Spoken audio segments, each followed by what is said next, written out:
Welcome to Sangita, our speaker, who is a Senior Vice President of Marketing and Guest Experience at Alaska Airlines. Previous to her tenure at Alaska, Sangita has experienced marketing brands such as Starbucks, Seattle's Best Coffee, and Unilever. We're quite excited and thrilled that she will share her experiences with us tonight, as well as answer any questions from faculty, students, and the general Embry-Riddle audience and community. So Sangita, thank you for being here with us this evening. I want to welcome you to this webinar. Appreciate the nice introduction. Good evening, everybody, or good afternoon, depending on where you're dialing in from or zooming in from.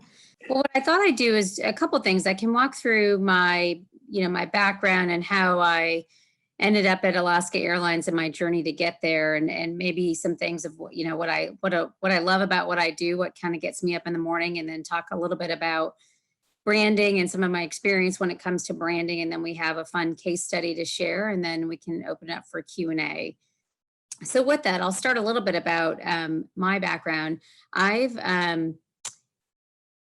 it's kind of starting way back when from any of you that's from Michigan, I grew up at Michigan, go blue. I'm a Michigan Wolverine fan, and I was trained to always vote for Michigan football by my older brother. And my parents still live there. My dad worked for Ford Motor Company his whole life, and my dad and my brother and many people in my family are engineers, which I bet you some people on this call are also engineers as well. And when I went to college, my father said, you can go to Michigan, but you have two choices. You can either be an accountant or be an engineer. And growing up in a very traditional household, I didn't really have much of a choice. So I chose accounting because I wasn't sure if I had what it takes to become an engineer. And so I went to the Michigan Business School, graduated with an accounting degree. And I did that for a year. I worked for American Express for a year doing accounting. And for any accountants that might be in the session today, no offense whatsoever. I think I realized that there wasn't enough, dynamic change, excitement. I was looking for something more when I realized what accounting was all about. It was almost too predictable for me, and I kind of realized that I needed more than that. And so I actually was living in Minnesota at the time. I packed up my car, went to Chicago without a job, which my dad was not happy about because he just invested in all that education.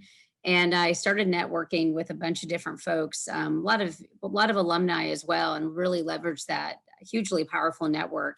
And I ended up getting a job at Unilever. It was called Helene Curtis at the time, but working in a CPG company. And what I love about consumer packaged goods is it's so tangible, and that's super important to me. It's a tangible product. What's going to resonate with consumers with that product? How do you position that product in a way to kind of get consumers to pick it up? And I love that challenge and really understanding how to motivate consumers. And so I worked at Unilever for a big chunk of my career, 17 years actually, and I started in supply chain, and I learned what brand management and marketing was all about. And I think on the surface, some people who don't know anything about the profession thinks it's about creating video or designing things, but there's so much strategy in business when it comes to marketing, and I didn't realize that until I got closer to it at Unilever. I moved into brand management within Unilever, and I got my MBA at University of Chicago, which Unilever paid for, which was a huge benefit. And I kind of grew up in brand management. I grew up in more traditional brand management, I would say. And I think since then, marketing has it's turned into many different disciplines in the last, I would say, 10 or 15 years. But growing up in a traditional brand management environment, working on brands like Dove and Suave and Degree, and really understanding what it takes to really build a brand and all the different facets of that. It was almost being like a general manager of a brand. And I thought that was really super beneficial for me because it gave me a full view of how to lead a brand. So I did that for 17 years at Unilever. During my 17 years at Unilever, I also had 4 children. I got married and then I had 4 children. And so I pretty much grew up at Unilever, both personally and professionally. And it was a fantastic opportunity. And then actually Unilever, we were in Chicago at the time, and they decided to move out east. And we had a personal desire to move out to Seattle. We have family here. It's for those of you that have been out to Seattle, it's a stunning place to live. It's gorgeous everywhere. I'm looking at my window right now. It's some gorgeous trees. And I knew, because brands are so important to me, I knew the brand I wanted to work for was Starbucks. And so I networked once again, moved into Starbucks and worked at Seattle's Best Coffee. And that was really interesting because learned a lot about, how does Seattle Best Coffee, how do you work that brand in combination with the Starbucks brand? How do those two brands fit together synergistically versus trying to cannibalize each other? And how do you position the brands appropriately? And so learned a lot about that.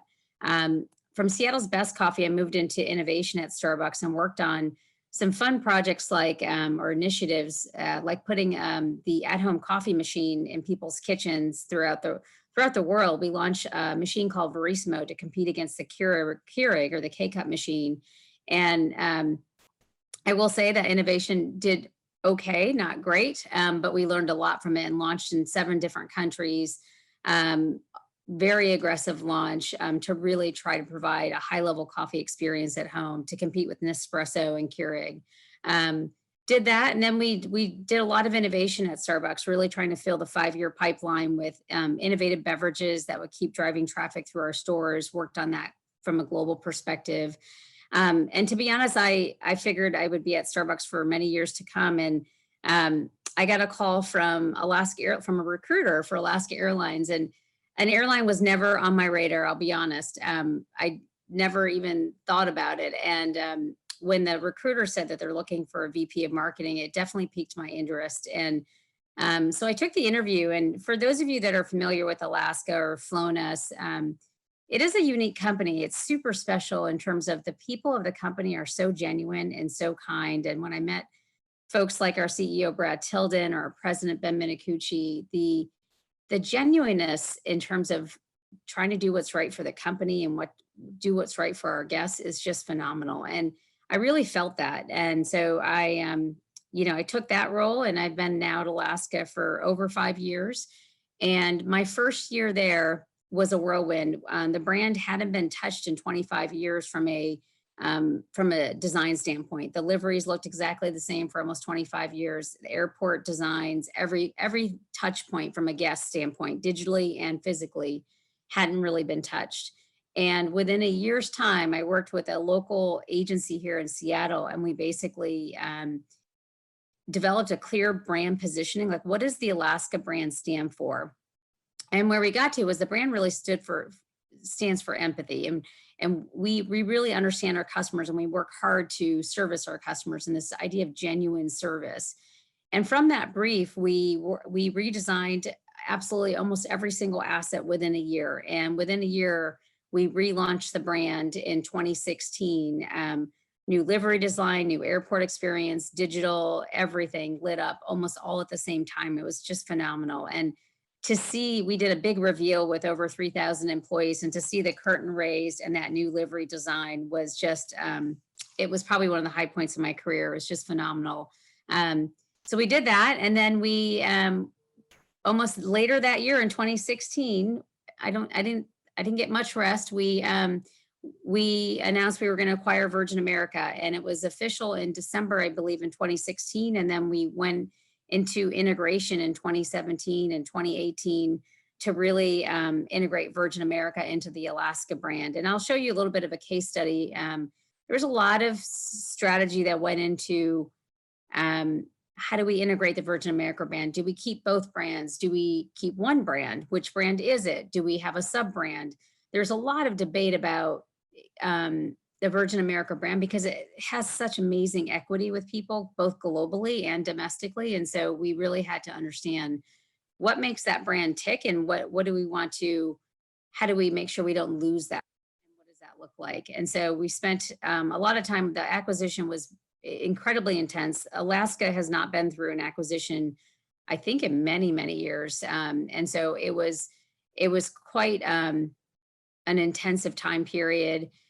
So from the Virgin America acquisition, then it's been about growing in California and really aggressive going against the West Coast and building the right network, building building our guest loyalty base and our credit card base, and really building the business up and down the West Coast. And so, and then unfortunately, we were well on our way in 2020, early 2020, and then COVID hit, and almost overnight, pretty much overnight, bookings and travel just fell almost rock bottom. We were, at one point, we were flying 140,000 guests a day. I think we were down to 5,000 guests a day at its low point. We're up to, I want to say 50 or 60,000 guests a day right now, but it was, it's been quite a 6 or 8 months. I think the one couple good things that have been coming out of it, we did right before COVID hit, we did announce our partnership and our entry into One World, which really impacts our, our global network, our domestic network, and is a more deeper relationship with American Airlines. And so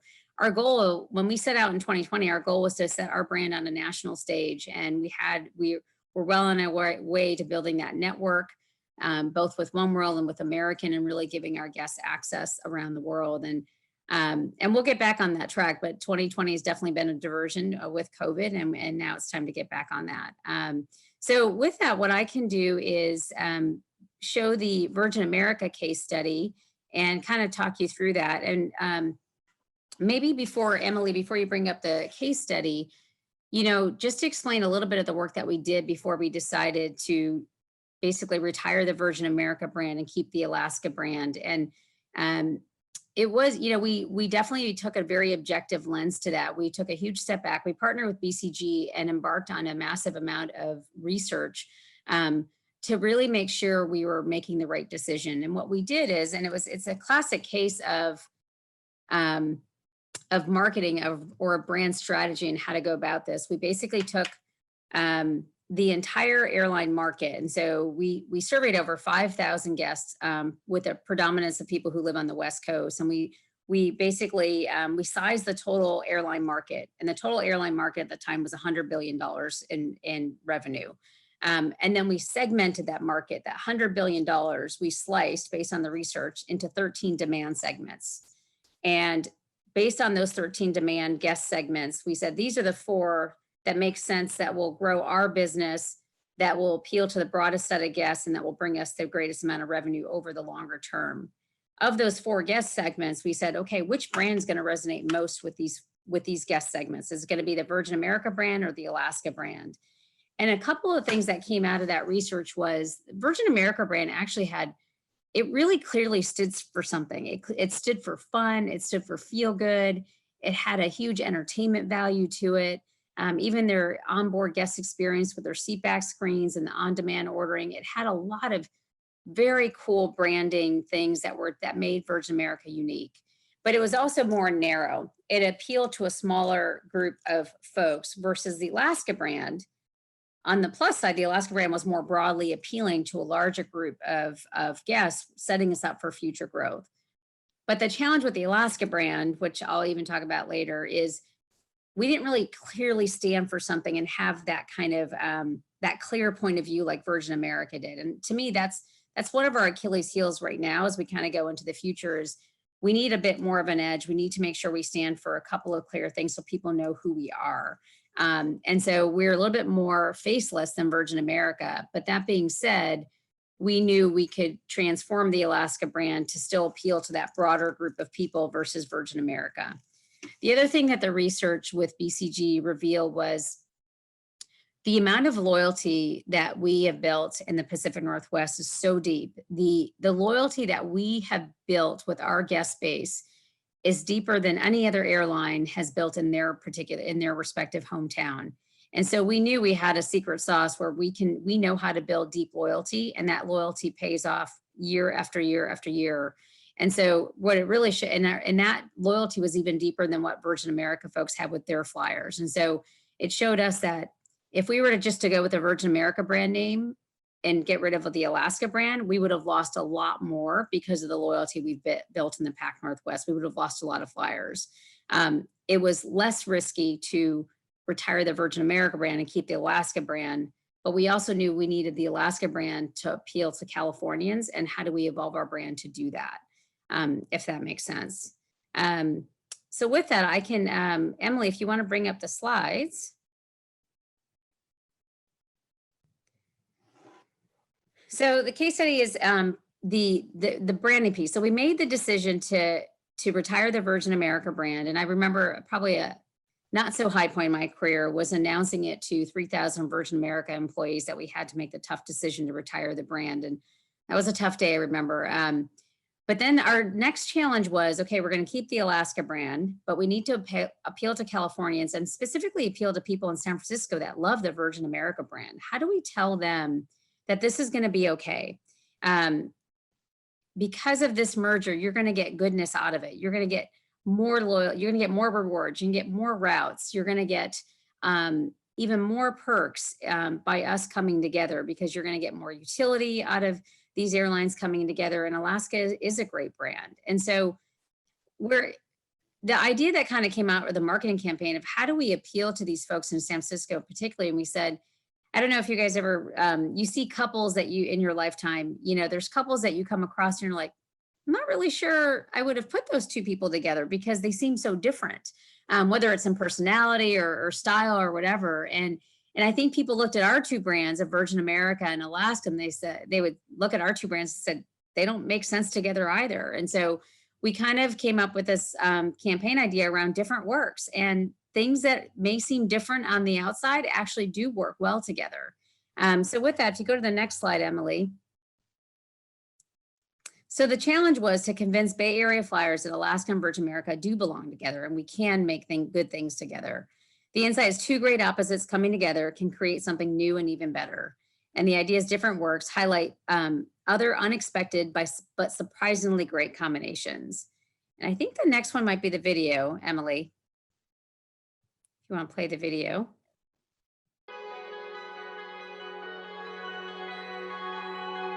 Alaska Air is buying Virgin America for about $2.6 billion, outbidding rival JetBlue. Alaska Air and Virgin are very different. Virgin has kind of an edgy, some would say kind of irreverent kind of a brand.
All right, Emily, if you go to the next slide. So then we basically blanketed all of San Francisco area with out of home. We took over transit and we came, our agency's mechanism, they're actually based in San Francisco, which I think proved to be quite beneficial for us because they kind of understood the emotional loss of Virgin America and what that meant for the San Francisco market. And so you see some really fun headlines. I will say some of these headlines did not do well with some of our Alaska employees. They felt we were being a little bit too provocative in some of the language. And so, but Virgin America is provocative and that's their brand. And so we really, it was an interesting debate of how far do we push it and how do we make sure we still stay true to who we are as Alaska brand, but also understand that we need to evolve our brand to appeal to a broader group of people in California. And what does that look like? And I think it's not that we need to change everything about us, but we need to, the core of who we are will always be the same, but it's just putting slightly different clothes on a little bit just to showcase we can evolve and we can appeal to a broader set of people. So if you go to the next slide. This is examples of the out of home, and then the next slide. This is the transit we took over. We basically just blanketed it, and I got even text messages and notes from friends and family that lived in the SFO area, and it really made a fantastic impact. And the colors of the blue and the red really coming together was really key as well. Next slide. This is the livery. I remember we actually, we were gonna do for, so as you probably know, Virgin America's all Airbus and we're all Boeing. So we wanted to paint one Boeing and one Airbus with this more to love design. And it would be flip-flop. One would go blue to red and one red to blue. And we wanted both planes on the day that the acquisition was final. We wanted both planes to fly side by side and land into SFO, and would have a massive party with our employees in San Francisco and key influencers and government officials and all of that. And I remember we didn't have enough time to paint both planes, and we couldn't get access to the Airbus planes because we didn't officially own Virgin America yet. And it was a very stressful time. And so we finally said, you know what, we're going to have to paint a Boeing because we knew we could have access to that. And then we were going to have one Alaska livery, one Virgin America livery flying on either side of it, and all three planes would come in together. So that was the original intent. I think weather that day and everything became a bit of a challenge. So it ended up being just this one plane landing in on the day that the acquisition was final. But it was fantastic. The energy was great. It was just a really important moment for the company. Next slide.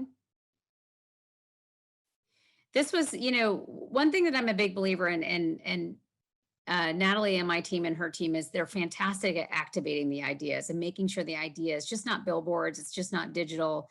It actually permeates kind of the every single touch point with the guest. And so on that day, I believe it was December 16th of 2016, we went big and basically did a ton of in-airport activation where flyers who were flying on either Virgin America or Alaska that day got bacon. They actually did get bacon on a donut. We trying to get special foods inside an airport was not easy. We activated in the city as well. And so, and even in the seatback card, on every seatback card for all flyers for months, it had the headline of different works, and really showcasing to our flyers the benefits of why coming together actually helps them. It expands their network, expands the value of their loyalty program. There was a lot of goodness to why coming together made sense for them. Next slide. It's just some more visuals of the activation. We actually had all of our frontline folks, flight attendants, CSA agents, everybody wear these t-shirts in the lower left, which were a huge hit. Next slide. And these were some of the results. We definitely made an impact. We grew unaided awareness, we grew consideration, and I believe the final slide, if you flip to that, airline consideration is the first row, genuinely better than other airlines, keeps getting better and has a lot going for it. And so in that time period when that campaign was in market, we definitely made an impact in SFO. And I will say, we gave a lot of goodies as well to Virgin America flyers. We gave them, I believe it was something to the tune of over 10,000 bonus miles to make sure they flipped over to our loyalty program. And then they even got more goodness when they did. We made sure we upped everyone's elite status on Virgin America and gave them even, I think, the next status higher on Alaska. So we tried really hard to woo them and to win them over. And in a lot of cases it worked. And I will say a lot of cases, a lot of Virgin America folks were diehard loyal and they went somewhere else. And that's okay too. But I would say now it's been what, 3 years now. And we're really pleased with how we've been able to grow our loyalty in California with the Alaska brand. So with that, maybe what I can do is Emily, do you want to go to the next case study or you want to go to Q&A? All right, we can go to the next case study, and then I'm collecting all the questions for you for the end. Okay, great. While we're bringing it up, how about you take a question? Sure. Second here. So we have, when you rebranded, what role did the visual design and the colors have in your decision-making process for the colors of designs? Well, it was actually, and I'm not sure if I'm answering the question, but it was actually really hard at first because obviously the Virgin America was red and purple and nothing to do with our brand coloration. But I think the brilliance of the different works idea and bringing the two colors together actually really made a visual impact for the campaign. I think the visual of the red and the blue coming together to create kind of that purple middle that you see in the More to Love livery was worked really, really well. And it was very distinctive and people remembered it. In fact, people love the More to Love livery so much that I think we have, I want to say we have one other, we painted another one. I think we ended up painting an Airbus finally. I thought we had a third, but I could be wrong. But it's one of, and we have little models of the More to Love livery and people love that one. And so I think the visual design is so key because it really brought the idea to life. I think the one thing is important to remember, any of these insights or ideas, every aspect of the idea just matters. Every detail matters to bring it to life. And just being relentless that it's all intrinsic and it all links together is super important. I'm really a believer that any idea needs to be intrinsic to what you're trying to do. So even with brand decisions that we make, is it intrinsic to who we are, to who our brand is versus generic? And that's just an important debate to have all the time. All right, so the next case study. So this one was, you see a lot of fair sales. I'm on the Southwest mailing list and you get a lot of fair sales every single day, $49. And how do you make fair sales really stand out and not, I think people after a while become numb to them. And at the time, we really wanted to break through again to California and see what we could do to make it more interesting and more intelligent, if you will. And so in partnership again with Mechanism, if you go to the next slide, we came up with the idea called Swell Fairs. So the challenge was, the environment was, the California market is hugely competitive, and particularly in California, but up and down the West Coast. And so how do we kind of create something that's more unique when it comes to fair sales? And the insight was surfers make up a huge population of travelers on the West Coast, and the right wave in the right place can make them drop anything for a last minute trip. And so the idea here was, when the higher the wave, the higher the discount. And it actually we kind of called it, you use science and data to really to drive the discount. And so we actually had a website, or on our as.com website, we were tracking the waves, hour by hour. And if it hit it, like for example, above 20 feet, you could get up to a 30% discount. And the uniqueness of the discount varies based on the wave height made it super positive. So you go to the next slide. Here are some of the assets that we did. Bigger waves equals big discounts. And you can kind of see the visual here with, now you can get up to 15% off because the wave has hit 11 to 15 feet and so forth. And so again, really making the idea intrinsic to the fair sale. If you go to the next slide. And one more. The media ate this up. It was fantastic. The amount of national coverage we got on this idea was phenomenal. We actually were a bit surprised by how well it did. And so you can see 494 million impressions across a lot of different publications, just a ton of press on the idea. And the impact was great. If you go to the last slide. It did positively impact load factors for the month of November. And in fact, now this idea has done well for us and it's becoming more ownable to Alaska. We've been doing it on other things. So in the Northern Lights, I think on the intensity of the light, the discount gets higher. We're doing something right now with Russell Wilson in the Seattle market, where for every touchdown that he throws for home games, you get 10% off. But we cap it at 4 touchdowns because on the first game, I believe he threw 5, and our CFO texted me and he said, we capped it, right? And yes, we did cap it at 40%. But so it's a fun way to engage guests on sales in a way that's different than just slapping $49 fares everywhere. So we've been really pleased with this. We tend to use it more to really engage our guests in a different way. So with that, Emily, if I can hand it over to you if you want to start Q&A. Sure, we have lots of questions, so we'll do as many as we have time for here. How does Alaska study the long-term impact of rebranding? What metrics do you use to measure that? It's interesting. I would say it's a hard, visual rebranding is a hard thing to actually measure. Modernizing a brand, making it feel more relevant. It's actually hard to really measure that, but you just continue to look at your brand preference scores to make sure they're strong. Are they strong with the younger demographic and as well as the older demographic? Are you not going backwards in that? And in hindsight, being 2020, the rebranding timing couldn't have been more perfect because then we acquired Virgin America. I think if we had our old livery design and the old branding, and at the time we acquired Virgin America, I think we would have seemed like a very dated brand. And I think that campaign, even different works, I'm not sure if it would have even worked because we still had so much more modernizing of the brand to do. And so I will say there are more brand health metrics, which are harder to move, harder to measure, but it comes down to your brand preference. So those scores all continue to do well. And then and we're starting to build that in California. Thank you. Next one, what was the biggest challenge transitioning from a product focus at Unilever and with the coffee organizations to a service to the airline brand strategies? Yeah, that's a good question. It's I will tell you, working for an airline is probably the hardest job I will ever have in my entire life. It is incredibly more complex and more competitive.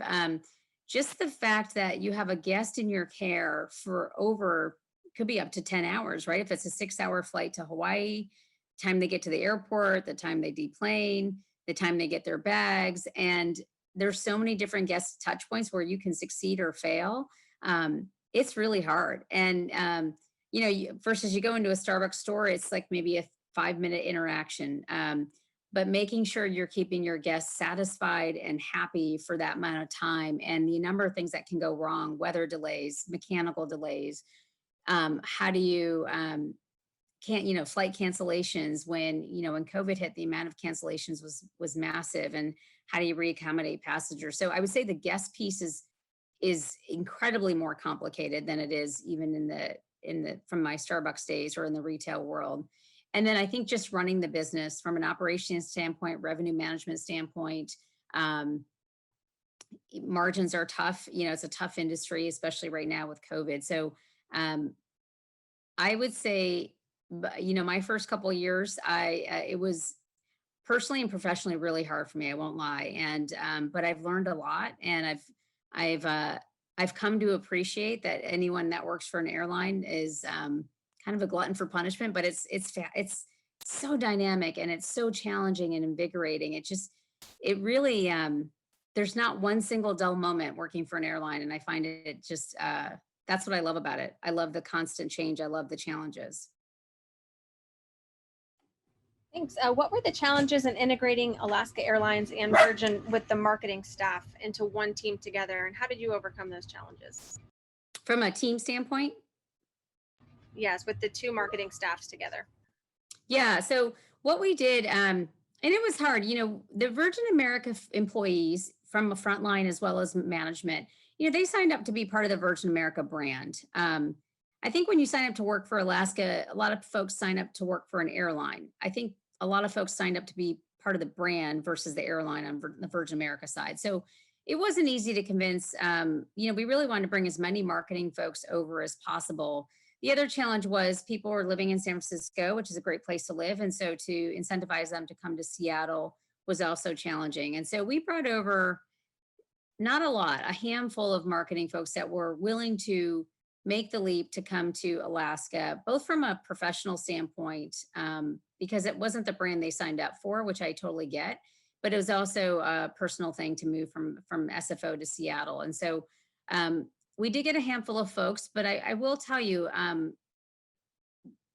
3 years fast forward till 2020, there's just a small handful of Virgin America folks that are in the Alaska organization, and it's for a number of reasons. I think it's cultural fit. It's the way the business is run. I will tell you the one thing that I think what makes the reason why Alaska was able to even buy Virgin America, and the reason why Alaska is going to come out of this pandemic, probably one of the strongest airlines out of all of them, is our ability to manage cost and manage our P&L. We're very financially, I guess, savvy organization that where cost management is kind of something that's part of our DNA and is what's made us successful in and the way we operate our airline as well, the operations piece of the business. And I think the DNA of Virgin America was different. It was more on the marketing side, the brand side, and it was different. And so I think a culture is kind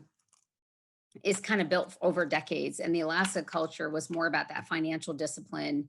And I think that's what makes Alaska successful. I will tell you though, from a frontline standpoint, we tried really hard to make sure we brought our frontline in and welcome them into the Alaska family. So much so that Virgin America's purpose was creating an airline people love. And we actually thought that was a fantastic articulation. And for those of you that know Alaska and the Pacific Northwest, when you talk to random folks at the grocery store or at a school meeting or whatever, people say, I love Alaska. And for people to say, I love an airline, it doesn't happen very often. It's actually a rare statement. And so we actually took over Virgin America's purpose of creating an airline people love. And that's what you see as you walk into our corporate headquarters in Seattle by the airport.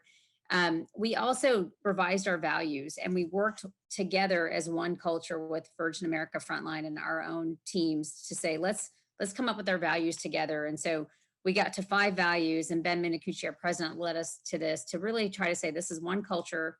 We are all going to live against these 5 values and build the Alaska brand together. And the 5 values are: be kind-hearted, do the right thing, deliver performance, be remarkable. And the first one before all those other 4 is own safety. And those are the 5 that we've rallied around since we acquired Virgin America to really try to weave in merge together the frontline cultures. Thank you. The next one is, traditionally, airline lounges have not been major profit centers. Can you talk about how the Alaska Lounge product contributes to the overall brand and the guest experience, and how you see that evolving in light of Alaska joining Oneworld? Good question. Actually, we met for almost 2 hours today on the lounge P&L and how to make it stronger. I will say the lounge product is truly, like you said, it's truly a guest experience type of product. It's all about investing in our guests with that product. Most of our lounge members are elite members, so they're either golds or gold 75Ks. And so it's a very high touch, upscale experience that we'd like to have for our guests. In fact, for those of you that fly through Seattle, we just built a 15,000 square foot lounge in our flagship lounge, first ever in Seattle on the North Satellite. And it's just stunning. And I think it's actually a great expression, I think, of how it has a really nice Pacific Northwest yet aviation type of design to it that really, I think, brings our brand to life in a really nice modern way. But I will tell you, the lounges are not meant to be a huge profit center for us. They're really meant to be a true guest experience, much like giving hot first class meals to our passengers or giving, free beverages to our guests in main cabin, things of that sort. And we've spent a lot of money renovating our lounges over the past couple of years. And I'm glad that we've spent a lot of time renovating our lounges over the past couple of years, invested in this flagship lounge, because now with Oneworld, it's going to be exciting. Well, one, if you're a lounge member now, you also get access to all of the American Airlines Emeralds clubs throughout the U.S., which is a huge benefit. But the other piece with Oneworld, if you're an elite on Alaska, if you're Gold 75K or MVP Gold, if you're traveling international, you can enter into any of the Oneworld lounges internationally. So British's lounge or American, for that matter, any of the Oneworld members. A Oneworld elite, if you're a Ruby, Emerald, or Sapphire, can enter into our lounges when they're traveling as well. And so that just opens up our lounge program for folks, which is fantastic.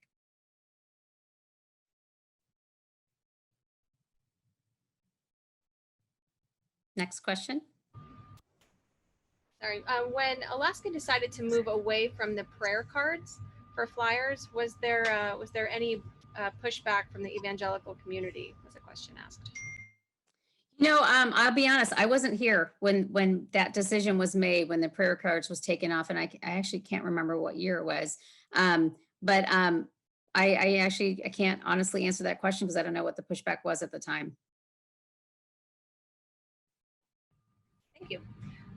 How different was the actual work and challenges from what was assumed during the pre-M&A work that you did? I would say the work is very different. To figure out how to integrate 2 loyalty programs, 2 brands, 2 onboard food and beverage programs, 2 onboard in-flight entertainment and satellite Wi-Fi programs. The amount of work that it takes for integration, how do you redo the aircraft in terms of renovating the interior cabin to make it look like for Alaska? What decisions how far are you going to invest in? There were so many different integration decisions. It was very different than running the airline day to day. And I would say that was pretty much all consuming for all of 2017 for sure, and definitely into 2018. Doing an acquisition is, it takes up a huge amount of mind share versus running the airline, and it just became very, very intense time. Thank you very much. Have your reputation management scores improved with this rebranding and the merger? Well, we measure, I will tell you, we don't necessarily, we built a kind of a custom measure that we call brand strength, of how we measure how our brand's doing. And it's based on a couple of different factors. One is, how is our brand performing for you? And are we a brand that you prefer over other airlines? And we look at those scores quantitatively to really understand, is our brand continuing to strengthen? Is our brand, getting better over time, or is it stagnant, or is it moving backwards? And so based on brand performance and brand preference scores, we look at that by geography and say, okay, we're moving in the right direction. And I will say that our scores are very, very strong in the Pacific Northwest, and they've always been strong in the Pacific Northwest. Even when Delta came in 2012, 2013, our brand scores continue to do really well. In California, I will say, part of our challenge in California, it's an awareness issue first. We still need a lot of people to know us. They don't know who we are. And one of the brand challenges I forgot to mention is, because we have the name Alaska and we have our Alaska native on the tail, a lot of people think we're still a regional airline, and we maybe are based in Anchorage and we fly Seattle, Anchorage, and that's about it. And so we have a lot of awareness building to do. And then once we do that, all of our research says, once people fly us once, they actually come back to us time and time again, because they love the experience and they realize, like, oh, I didn't realize Alaska goes to all these places and they have great service. And so, I wish in my CPG days, it's easy to do a massive sampling program and send a bottle of shampoo to every Californian. I wish I could do that and send a free flight to every Californian. I can't afford that, but we just need to get the trial. But for those that know us, our brand is definitely strong. We just need the awareness in California. Thank you. Next one, have you faced any challenges with the Eskimo as your brand icon, considering sensitivity to heritage and branding in the current climate? Is the image celebrated by those it represents, or have you experienced problems with this? I will tell you, it was interesting when we relaunched the brand in 2016, when I was there.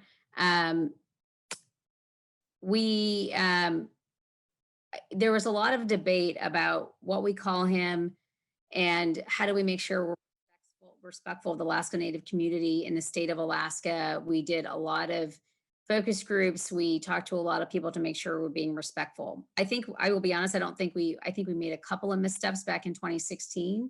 But now we're in a phase, particularly even more recently. You see that the Washington football team is looking to rename themselves. We're calling him our Alaska native, and we're super proud of who he is. And, sometimes we call him the smile, we call him our Alaska native, and he represents our brand. He's, we try to do what's right by him because he's been part of our brand for, decades. At one point we had 4 different tail designs, and then he became our lead tail design. I want to say it was 25 or 30 years ago. I don't have the exact number of years, but so he will live on our tail, and he is our brand icon, and we're super proud of him. And I think as long as we're respectful, and we're respectful to the Alaska Native community in the state of Alaska, I think we'll be in good shape. Awesome. Thank you. So the aviation business seems to be a perfectly competitive market with a high regulatory guidance. In such an industry, is customer service the only way or the best way to stand out and create differentiation? Yeah, I think, to be honest, I think, it's interesting. The one, we've been really trying hard to be even more clear about what our brand stands for. And I talked about in 2015, we said, our brand's about empathy. And we even have gotten tighter. And I would say the one thing that I think that our brand stands for that I don't think many other airline brands can say is that I think we care. We genuinely care for our guests. The stories are phenomenal of what you hear, of what our guests do or what our agents do, our flight attendants do, our res agents do to really help our guests get to where they need to get to. So I think service does matter. It's a big differentiator. I think it's what's made Alaska successful for decades. What I will say though is we have to keep innovating on the product side. I think Delta is a strong competitor, and they do really well on the product side as well. Whether it's the in-flight entertainment product or the food and beverage or the digital check-in process, all those types of things. So innovation is key also to continue to build the Alaska brand. But yeah, I think customer service is, I think there's evidence to say that because I think the fact that people say I love Alaska is because of our secret sauce of how we treat our guests. Thank you. Where do the majority of your ideas, like the Hawaii discount, where do those come from? Do you seek input from customers for things like this? We do a couple of things. One is we have a fantastic, I will say, I think the marketing team that we have they're amazing and they're super creative. Combined with our agency mechanism, they're also very creative as well. And I think it's about just creative problem solving of what is the problem we're trying to go after, and then how do we go creatively solve it. We do guest panels as well, and we get good insight from our guests also. And so I'm a big believer in that. And so we call them gold advisory panels. And before COVID, we actually had we would have a panel made up of our elites, about 10 or 15 people. And we had one in San Francisco, San Jose, Portland, and Seattle. We met with them 4 times a year, and we would go through tons of questions and pick their brain. What do you think about this new first class meal? What do you think about, should we give a drink or a chocolate to our elites? What would they like better? What about our cabin interiors? What if we, improve the seat comfort this way and get their feedback? And so I'm a big believer of always checking in with guests on a regular basis, even if they're small questions or even big questions of, should we consider evolving our loyalty program to doing something like this? And just really stretching the envelope, because I think there's always good insight to be had. We were just talking to Gold Advisory Board members this past week around lounges, and there's some really good ideas that came out of that. And so we're going to go pursue that. And so I think the ideas actually come from everywhere. It's just more about how do you weave them all together or stitch them together to solve the problem that you're trying to go solve. Thank you so much. We have so many more good questions in the box here. I think we might have room for just this last one of what advice would you give to a student who's currently going into the field of marketing, specifically aviation marketing? What advice would you have for them? That is a big question. I think, and I said this earlier, I think because marketing has become very big, and it's big in terms of because of performance media, SEM, SEO, digital marketing, machine learning, AI, there's so many different facets of how to be a stronger marketer. And I think you kind of have to figure out what makes you tick. Is it more the loyalty marketing side? Is it more the customer, the guest experience side? Is it more the branding side? There's so many different facets of marketing. And my advice is to try to figure out, map a plan for, these are all the different marketing skill sets that I want to build over time that will get me to this kind of a role that I would get really excited about, and kind of build your experience set this way, that way. My thing is I'm big on, I've been trained and grown up in doing brand strategy, brand positioning, and then product innovation, product positioning. Brand and product are kind of my two things. But I knew I had deficiencies in the performance marketing space. And so Natalie Bowman, who's on my team, she's just a huge expert when it comes to the marketing technology space, digital marketing, social media, and she really fills a big gap in my experience. And so I think the goal is to be part of a team where everybody has a skill set, and together it's even more powerful. And so I think you have to figure out what is your power skill set that you're going to build over time, and then kind of keep working towards that and building that. And the other advice I give to people is try to figure out what your secret sauce is. Know what your strengths are, and make sure you know how to talk about your strengths, and keep building on those. I think that's really important to do in any career, is just know what your strengths are and then double down on those. Awesome, thank you. And I think we can squeak in one more. So it's thank you for sharing with us these effective strategies of Alaska to build a memorable brand. What types of process control and continuous improvement strategies do you use to maintain that competitive advantage? Wow, that's a very structured question. I would say, well, I don't know if this answers your question, but one thing that we did probably in the last 2 to 3 years, is we built a very robust, reporting system or dashboard system across every facet of the marketing group. And so now we have dashboards for in-flight entertainment. What is the take rate? How many people are watching movies? What movies are working? Satellite Wi-Fi, are there any issues on planes? Are people able to connect? The level of detailed reporting we have on every part of our business across the onboard experience, including food and beverage, loyalty, mileage plan and credit card, performance marketing, traditional marketing, social media, the amount of dashboards and reporting we have built over the last couple years helps us make sure that we're constantly improving, and that we're making sure that we're constantly delighting our guests. The other thing we started was, it's called the guest performance leadership, where we had a few folks on our team build these dynamic dashboards where now we look at the guest experience all the way from booking to the time they pick up their bag. And we are starting to measure every aspect of the guest experience and trying to make sure we're optimizing it. We're finding holes, and how do we make that experience better, or how do we do what the SFO station is doing and bring that to the San Jose station, for example. And so going deep into the data, making sure that we're monitoring everything is kind of what makes you better. Sangita, thank you so much for this wonderful and enlightening and educating conference here. Truly appreciate it. It's been instructional. And to the audience who participated, thank you as well. I know it's Friday evening for most of us. Thank you for taking the time to attend.